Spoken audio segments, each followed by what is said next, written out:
آپ کی تربیت کا پتہ اس بات سے چلتا ہے کہ آپ عورت کے ساتھ کس طرح بات کرتے ہیں، پھر چاہے وہ عورت گھر کی ہو یا باہر کی۔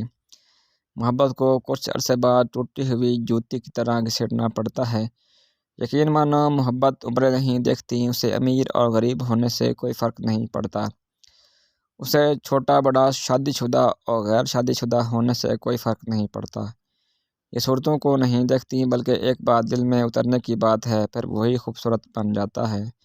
محبت کی بس ایک شرط ہے، محبوب ملے نہ ملے، بس اس کی عزت خاک میں نہ ملنے چاہیے، اس کے لیے خود ہی کیوں نہ خاک ہونا پڑے۔ کسی کو پا لینے کے بعد اس کی ناقدری نہ کرو، کیونکہ جس کو آپ نے پایا ہے ہو سکتا ہے کہ کوئی دوسرا اس کی طلب میں جیتے جی مر گیا ہو۔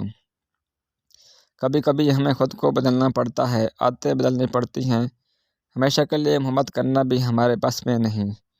خوبصورت مرد وہ ہے جو اپنی بہن کے نصیب سے ڈر کے دوسرے کی بہن کے ساتھ نہ کھیلنے پائے۔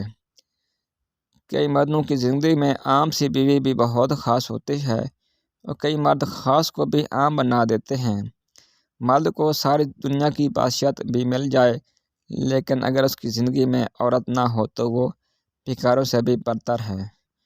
جو مرد آپ کے لیے رو پڑے، بس وہ محبت کی انتہا ہے، اس سے زیادہ آپ کو کوئی چاہ نہیں سکتا۔